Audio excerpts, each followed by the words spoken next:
নমস্কার বন্ধুরা, রিনা স্নেহা রান্নাঘরে সবাইকে জানাই অনেক অনেক স্বাগত। আজকে নতুন একটি রেসিপি নিয়ে চলে এসেছি, ফুলকপির পরোটা। এই পরোটা আপনাদের খুবই সহজ পদ্ধতিতে বানিয়ে দেখাবো, আর এই পরোটার সাথে অন্য কোনো সবজি লাগবে না। চলুন তাহলে রেসিপিটা শুরু করা যাক। এখানে আমি 1 বাটি আটা আর 1 বাটি ময়দা নিয়েছি, তার মধ্যে হাফ চামচ লবণ আর 2 থেকে 3 চামচ মতো সয়াবিন অয়েল দিয়ে এটাকে ভালো করে আমি মেখে নেব। এবার আটাটা যখন হাতের মুঠোয় ডেলা বেঁধে যাবে, তখন এর মধ্যে অল্প অল্প পরিমাণে নর্মাল ওয়াটার আমি ব্যবহার করব।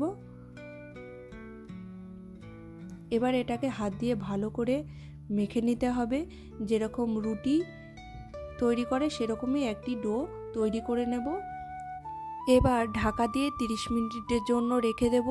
এবার পরোটার পুর ভরার জন্য আমি এখানে ফুলকপি কেটে নিয়েছি আর কড়াইয়ে বসিয়ে দিয়েছি জল। এবার জলটা গরম হয়ে এলে এর মধ্যে দিয়ে দেব ফুলকপিগুলো আর দিয়ে দেব 1 চামচ মতো লবণ দিয়ে এটাকে ঢাকা দিয়ে আমি সেদ্ধ করে নেব।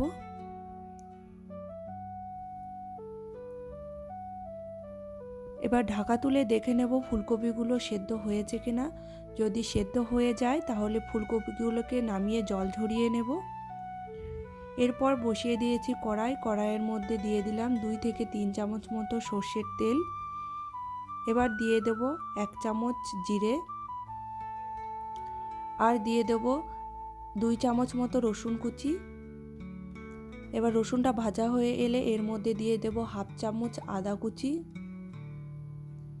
এবার আদাটা ভাজা হয়ে এলে এর মধ্যে দিয়ে দেব আমি পেঁয়াজ কুচি।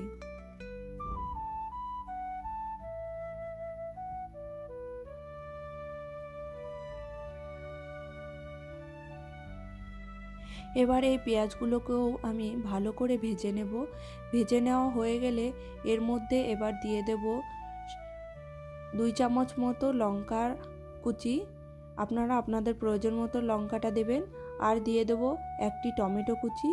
এবার দিয়ে দেব হাফ চামচ জিরে গুঁড়ো, হাফ চামচ ধনে গুঁড়ো আর দিয়ে দেব হাফ চামচ মতো হলুদের গুঁড়ো।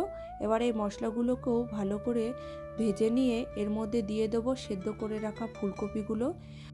এবার এই ফুলকপির সাথে মশলাগুলোকে একটু কষিয়ে নিয়ে একটি চামচ দিয়ে ফুলকপিগুলোকে এইভাবে ম্যাশ করে নেব।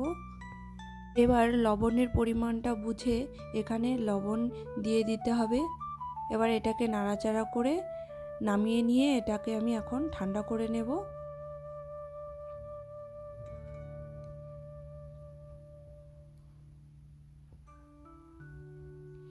এবার এটা ঠান্ডা হয়ে গেলে এর ওপরে ধনেপাতা কুচি ছড়িয়ে এটাকে আমি আরেকটু ভালো করে হাত দিয়ে মেখে নেব, যাতে এটার মধ্যে কোনো গোটা ভাব না থাকে।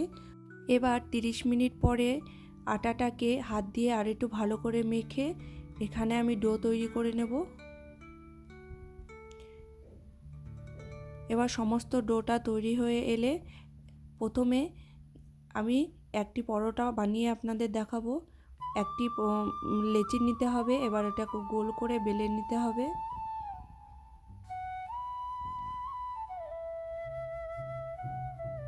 এবার একটা রুটি বেলা হয়ে গেলে এটাকে রেখে দিতে হবে।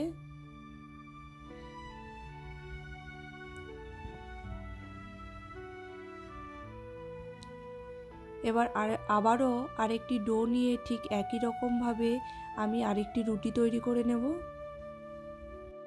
এবার এই রুটির ওপরে ফুলকপির যে পুরটি তৈরি করেছিলাম একটি চামচ দিয়ে রুটির ওপরে ভালো করে ছড়িয়ে দেব।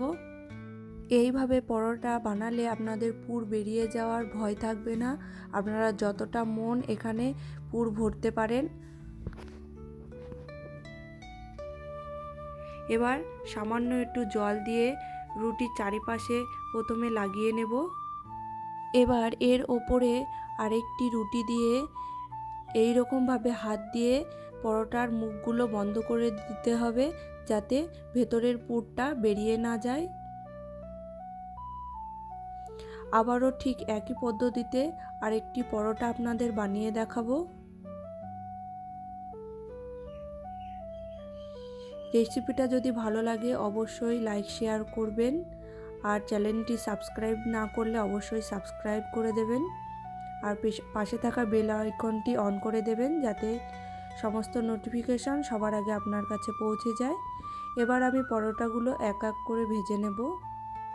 এবার তাওয়া গরম হয়ে এলে দিয়ে দেব 1 চামচ সাদা তেল।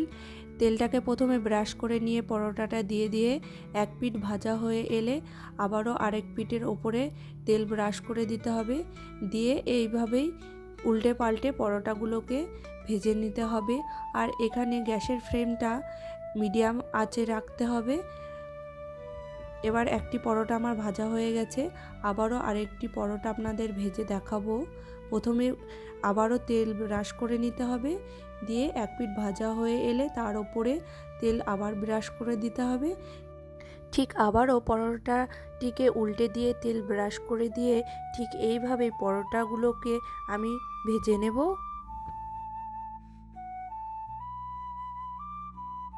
এই পরোটাগুলো বাড়িতে আপনারা খুব সহজে বানিয়ে ফেলতে পারবেন।